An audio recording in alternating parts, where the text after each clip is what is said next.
ওকে, so আমাদের আজকের topic হচ্ছে অপারেশনাল অ্যাম্প্লিফায়ার নন আইডিয়ালিটিস।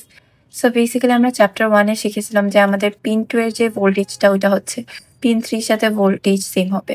চ্যাপ্টার 1-এ যেসব ম্যাথ করা হয়েছিল ওইখানে কয়েকটা জিনিস অ্যাজিউম করে নেওয়া হয়েছিল অ্যান্ড দেন হচ্ছে ক্যালকুলেশনে কিভাবে করতে হবে ওইটার স্টেপস জানা হয়েছিল।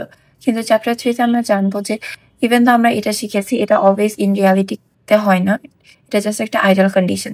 সেম ভাবে আরেকটা কেস যেটা আমরা জানতাম ওইটা হচ্ছে ওপেন লুপ গেইনের ইনফিনিটি হইতো, ওপেন লুপ গেইনকে ইনফিনিটি অ্যাজিউম করা হইতো, but in reality open loop gain always infinity হয় না, ওপেন লুপ গেইনেরও একটা ফাইনাইট ভ্যালু হইতে পারে।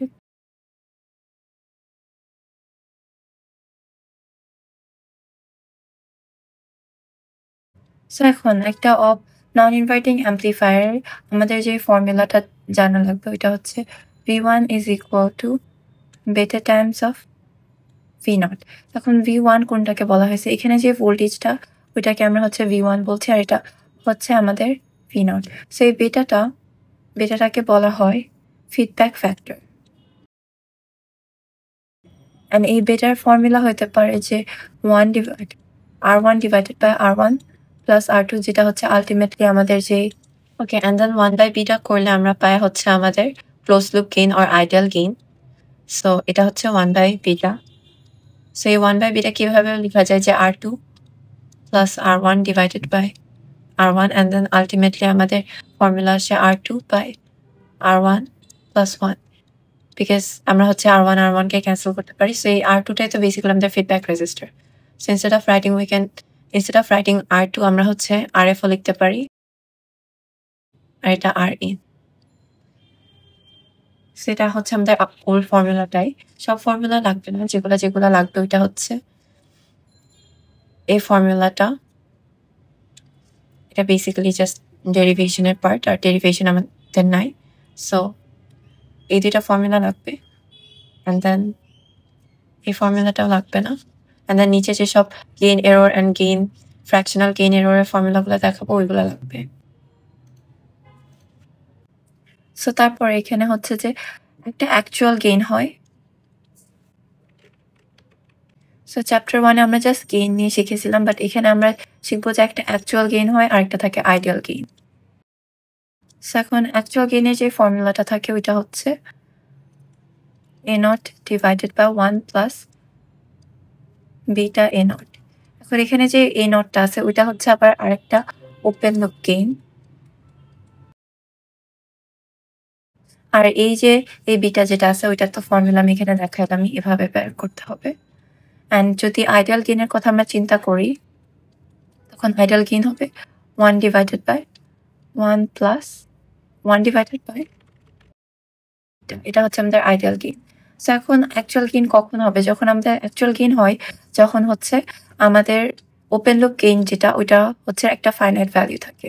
ওপেন লুপ গেইনের একটা ফাইনাইট ভ্যালু থাকলে তখন হচ্ছে অ্যাকচুয়াল গেইন হয়, অ্যাকচুয়াল গেইন বের করা যায়। আর যদি আমাদের একটা ইনফাইনাইট ভ্যালু হয় তখন ওইটার জন্য আমরা আইডিয়াল গেইন কনসিডার করে নিচ্ছি, যেন আমাদের ওপেন লুপ গেইন হচ্ছে একটা ইনফাইনাইট ভ্যালু হয়।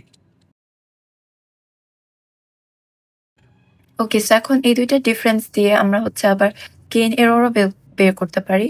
সো এখন গেইন এরর কয়েকটা কোয়েশ্চেনে গেইন এরর বলে দিবে, সো তখন হচ্ছে আমাদের গেইন এররটা দিয়ে আমরা হচ্ছে আমাদের বিটা অথবা আমাদের ওপেন লুপ গেইন এটা ক্যালকুলেট করব। সো গেইন এরর বেসিক্যালি আমাদের যে আইডিয়াল গেইন ওইটাকে যদি আমরা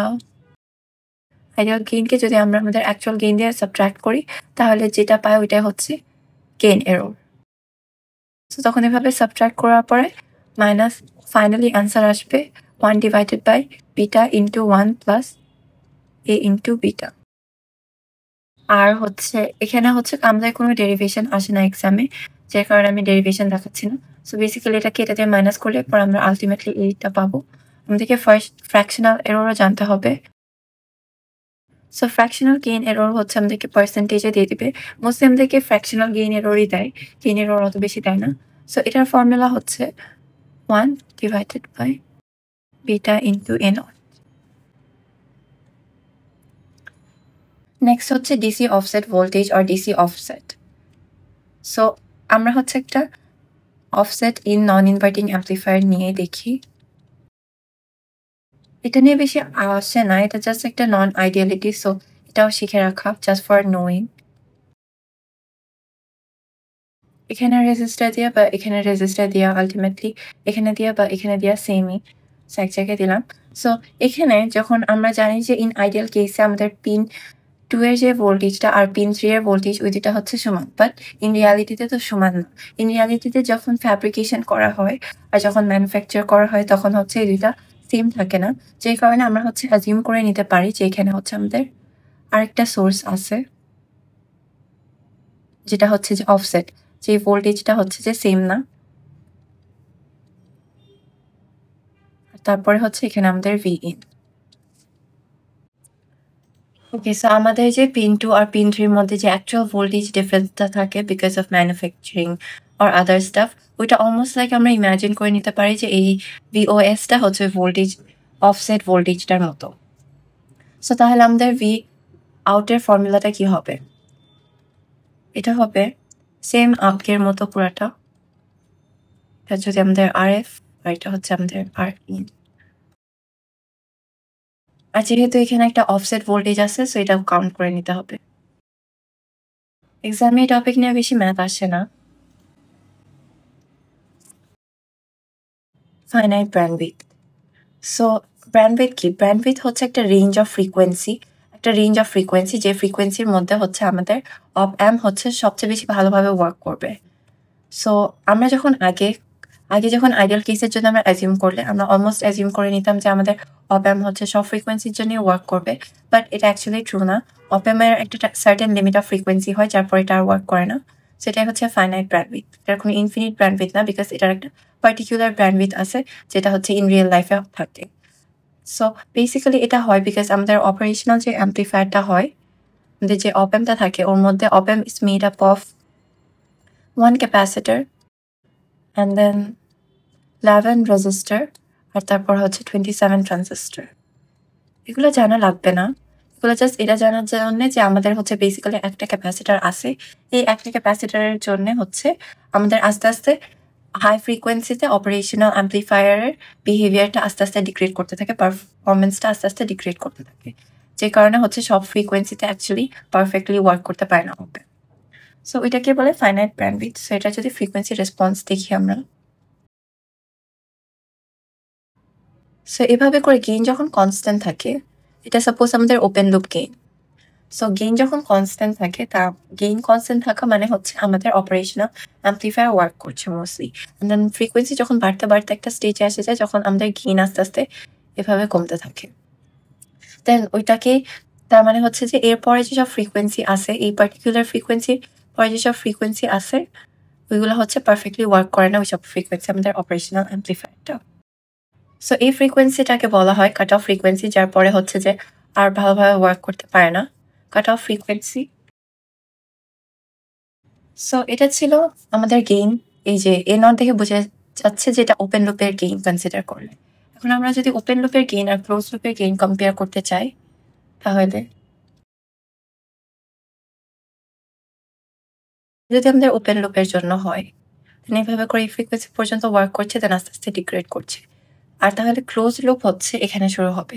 ক্লোজ লুপ গেইন হচ্ছে ওপেন লুপ গেইনের চেয়েও কম থেকে স্টার্ট হবে অ্যান্ড দেন হচ্ছে আমাদের এইভাবে করে। সো এই গ্রাফ থেকে বুঝতে পারছি যে এই ফ্রিকোয়েন্সির পর থেকে হচ্ছে আমাদের যে ওপেন লুপ আছে, ওপেন লুপ মানে উইদাউট নেগেটিভ ফিডব্যাক।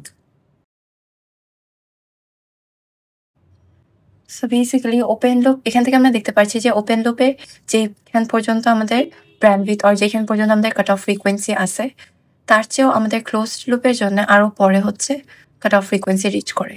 তার মানে এটা থেকে আমরা বলতে পারি যে আমাদের ক্লোজ লুপের যে কাট অফ ফ্রিকোয়েন্সিটা থাকে ওইটাকে FCCL তে রিপ্রেজেন্ট করলে ক্লোজ লুপের কাট অফ ফ্রিকোয়েন্সি হবে আমাদের ওপেন লুপের কাট অফ ফ্রিকোয়েন্সির চেয়ে বেশি।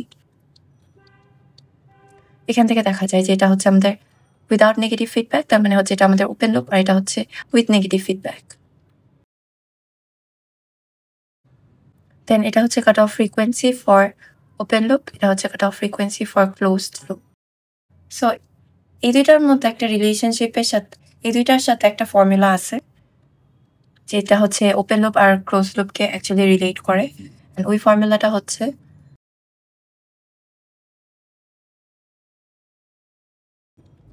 সো এই ফর্মুলাটা দেখে বোঝাই যাচ্ছে যে এখানে যে একটা ভ্যালু আছে যেটা হচ্ছে 1 থেকে বড় হবে বিকজ 1 প্লাস এখানে যে ভ্যালুটা হবে ওইটার সাথে ওপেন লুপ এর ফ্রিকোয়েন্সিকে মাল্টিপ্লাই করলে তখন হচ্ছে আমরা ক্লোজ লুপের কাট অফ ফ্রিকোয়েন্সি পাচ্ছি মানে অলমোস্ট লাইক বোঝাই যায় যে ক্লোজ লুপের কাট অফ ফ্রিকোয়েন্সি যদি আমরা রেজাল্টগুলো ম্যাথ করি আর যদি ক্লোজ লুপের কাট অফ ফ্রিকোয়েন্সি বেশি পাই তার মানে হচ্ছে যে আমাদের ম্যাথ ঠিক আছে আর ওপেন লুপের কাট অফ ফ্রিকোয়েন্সি যদি কম পাই তার মানে হচ্ছে আমাদের ম্যাথ ঠিক আছে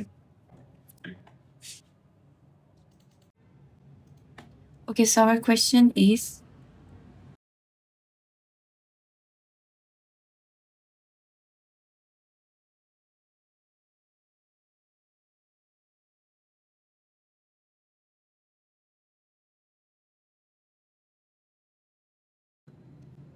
ওকে সো এটা হচ্ছে আমাদের কোয়েশ্চেন এটা হচ্ছে বুকের কোয়েশ্চেন 8.14 কিন্তু এখানে জাস্ট একটু প্যারাফ্রেজিং করা হয়েছে ফর সাম রিজন সো এখানে আমাদেরকে একটা অপ আমরা ইউজ করছি যেটার হচ্ছে ওপেন লুপ গেইন দিয়ে আছে 100 আর এটার ব্যান্ডউইথ দিয়ে আছে 1 মেগাহার্টজ ব্যান্ডউইথ যেটা ওইটাই হচ্ছে আমাদের নন ইনভার্টিং অ্যাম্পলিফায়ারের জন্য ব্যান্ডউইথ যেটা ওইটাই হচ্ছে আমাদের কাট অফ ফ্রিকোয়েন্সি সো এটা হচ্ছে আমাদেরকে বেসিক্যালি দিয়ে আছে open cut off frequency for open loop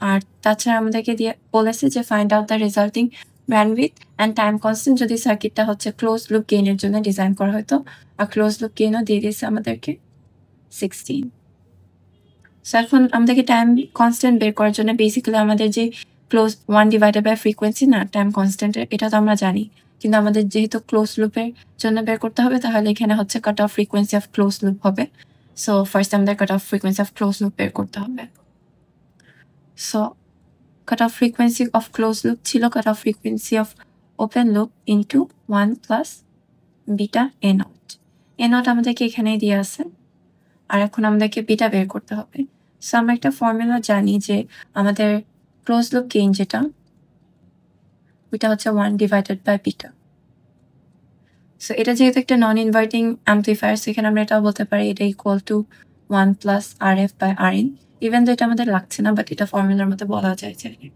পরে কখনো ম্যাথে আসতেও পারে যখন আমাদের আর এফ বা আর এন দিয়ে বের করা লাগতে পারলো গেইন বা beta or something okay so এখান থেকে আমরা 16 is equal to 1 divided by beta করতে পারি and therefore beta is equal to 1 by 16 so 1 by 16 করলে আসলে 0.0625 and then cut off frequency of closed loop বের করে ফেলতে পারবো আমরা cut off frequency of open loop হচ্ছে 1 mega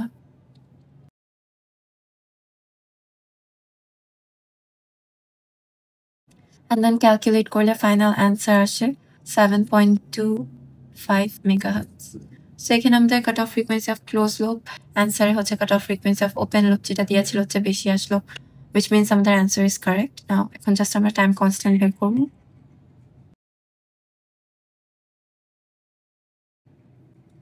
and then এটার answer 137 nanosecond